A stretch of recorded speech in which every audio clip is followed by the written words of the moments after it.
welcome to an episode of Baking Bread with Haley and Russell. Today we are going to be making sourdough bread. So we are making this one, naturally leavened sourdough bread. So right now I'm getting 600 grams of the all-purpose unbleached flour. Now I'm adding in 85 grams of the whole wheat flour. I'm just gonna add it straight to the bowl. This is 600 straight in it, so just gotta get to 685. Russell's now adding the water. He's gonna add 397 grams. So after having some complications, we got our bread started. We have to let it rest for 20 minutes, and then I believe we have to knead it and then let it rest for another hour. There's tone. But we're just cleaning up. I set some starter aside, and I also fed it so that it grows. I didn't really have a place to put it, so it's in a cup right now. But yeah, waiting for it to rest and stuff. So I'm gonna start kneading in the salt.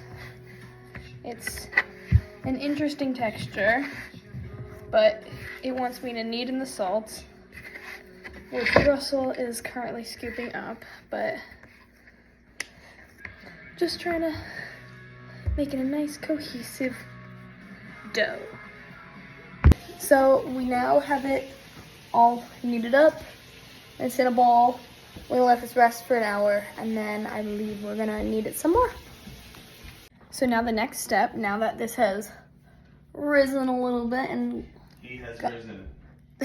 got a little bigger, I am going to put this on this cutting board here, and I'm going to fold it and knead it, and then I'm going to let it rise for another hour, because it is 1:26 now. Okay, so we have it back in the bowl. We're going to cover it, let it rise for another hour, and we'll get back to you. It is 1:35 currently. Okay, don't mind the background music, but we have let it rest for an hour.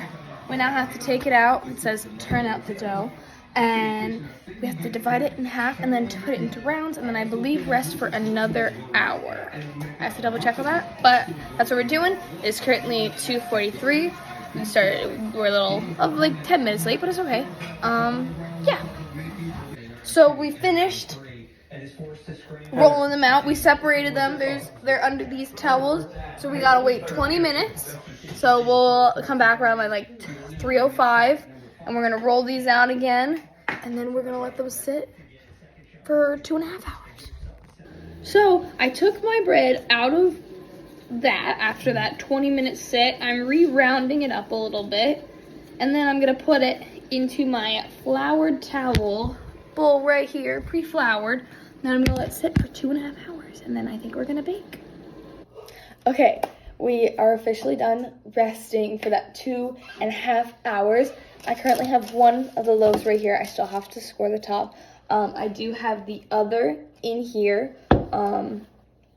It looks beautifully risen, and I'm going to be putting it on.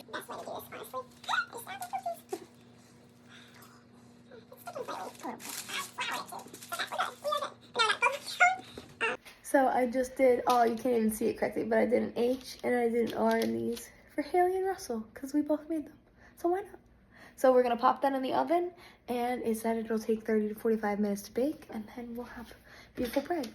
So it is currently 6:04, we're putting it for 35 minutes, we're going to check it out 35 minutes.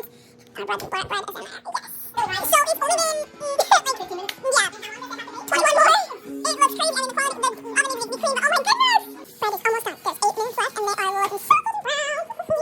So these are our loaves of bread. We just took them out of the oven. It is currently 6:35. We took them out a few minutes sooner than it originally was, it said, but they were definitely pretty crispy, and your internal temperatures were perfect. So yeah, we got Russell over here, we got my mom back here. Hi. And we got our bread.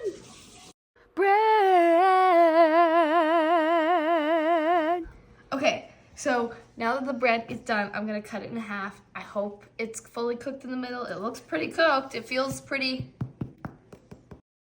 Nobody's home. Pretty hollow to me. Pretty hollow. But I'm gonna cut my H. So I'm gonna cut right down the middle, because why not? Thanks, Russell. Oh my god. Oh, look at that. Oh my gosh. Russell was a silly little goose and said the F word, so we had to cut it. It's a little doughy. It's definitely very doughy. You can tell it's very doughy. But no, that's exactly how sourdough looks, though. Yay! Batch number 1 done. Welcome back to the part 2 of making bread with Haley. So today we are making sourdough again, but instead of just plain sourdough, we're gonna make sourdough ginger pumpkin bread. We need 227 grams of pumpkin puree. So I'm going to tell you everything that we're going to put into the dough, because basically the first step is to make the dough in a large bowl by combining it all or in a mixer. But we don't have a dough hook. We were just trying to figure out how to get a dough hook, but there is nowhere that sells one individually. So 227 grams of pumpkin puree, then our wonderful starter, which has risen even more since we last saw her. I gotta give her a name. But 170 grams. I'm gonna need to throw an egg in there. I'm gonna need to add 2 teaspoons of yeast. Russell got me plenty of yeast for future. We're gonna need 2 teaspoons of pumpkin pie spice. We're gonna need a 1/4 cup of granulated sugar, which I don't have that yet. And then we're gonna need a teaspoon table salt, 43 grams of butter melted, and then 360 grams of unbleached bread flour. So that's what we're gonna need. I don't have crystallized ginger, which is the last ingredient, because technically it's pumpkin gingerbread, but it's okay. We're here, and it's still gonna be good. You spin me right around. So I'm putting in, I love how this is your camera angle. I'm putting in 227 grams of pumpkin puree currently. Okay, now I'm adding 170 of starter. 170 pounds? Yeah, 170 pounds. What do you think I meant? What, are you making a f***ing building? Oh, look at that. So I know it doesn't look appetizing in there, but I added the egg and I mixed it a tiny bit. Now I'm adding 2 teaspoons of yeast.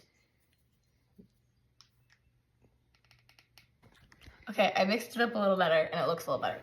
But now I'm adding 2 teaspoons of pumpkin pie spice. So I'm gonna add the sugar. Also, I discovered I don't have bread flour because I don't know why I thought I had it, but I don't have it. So we're gonna use all-purpose flour instead. Silly goose! There's my beautiful sugar, and there's my beautiful mix. I'm putting salt in. Now I'm gonna take our beautiful butter and I'm gonna add it into our mix. Okay, so now I need to add in 360 grams of flour. So I'm gonna do that little by little. So now I have my beautiful dough. I have it on my thing here, and I'm just gonna knead it a little bit. Knead that dough, knead that dough, yeah, knead that dough. Okay. I don't know. Okay, there it is. There's the end. So we have to measure 18 inches of this 4 times. Then we're going to tie a knot, and we're going to, like, have them all together. And then we're going to drape that, and we're going to dip that into vegetable oil and put it at the bottom of our pan. And then we're going to wrap it around our dough once I put it into a ball. And then we're going to let it rise that way. And, yeah. We have our string. We have it knotted in the middle, so we have 8 strings. We're going to hold it by the ends here. Russell's about to pour some vegetable oil right in there for me.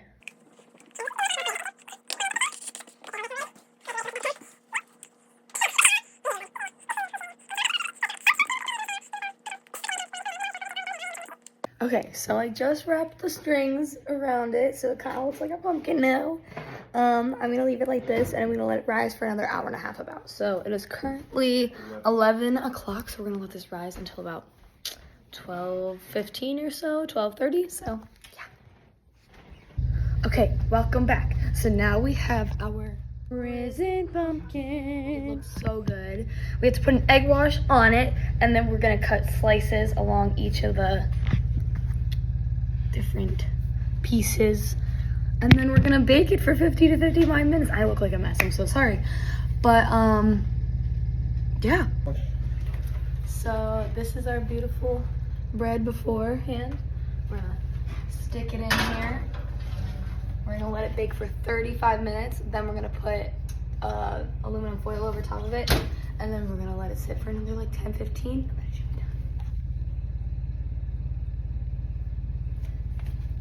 I wish 4D was a thing because, oh my goodness, it smells so good. Okay. Ooh, my fingers in. Sorry. It's okay. Trying to make sure it's tight. Now you can take it. You want to get the oven for me? Yep. Oh, lots of excess. And then timer. Ooh. I just took it out of the oven. This is how it looks. I'm gonna take it out and I'm gonna flip it onto a cooling rack so that it can cool. And then I'm gonna cut the strings off. Ta-da! It's completed. Whoop whoop. Now we just gotta taste it, which we're gonna let it cool a little bit more because it's still hot. But yeah. Okay, now that we have our beautiful pumpkin, we're gonna cut into it and we're gonna try it. Cut like right down the cinnamon. Cut right in half. Oh my gosh. You should probably cut down one of these lines though, right? I would assume, yeah, just follow 2 lines. Take out the cinnamon stick, which we just... It's so good. Oh my god. Oh, that's A beautiful loaf. Smell that. Oh my goodness. Oh my goodness. That is gonna be delicious. Now we can just cut What were you gonna say? Cut off little triangles. little triangles for people, but It's like a piece of pie. It's like a piece of pumpkin pie. You want to try the texture with me? I taste it. These arms on top. I'm trying to eat a piece. Okay. Dad, do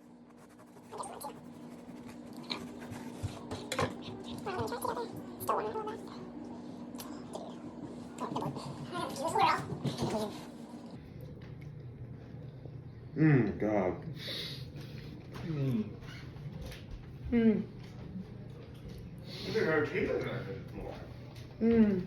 God. That is so good. That's so good. That is perfect bread. Oh my god, it's so... Oh my goodness. And the beautiful egg wash outside. Oh my gosh. It's literally better than a loaf you could buy from the store. That's so good. You could not buy that loaf from the store. You could not. Oh my god. You'd have to go to a bakery and buy it fresh. That's where you can get a loaf like that. You know what would taste really good on this? Like cinnamon butter. Or even, honestly, I don't know how much you would like it. Even just regular cream cheese. I would love that with I knew this. you were going to say cream cheese.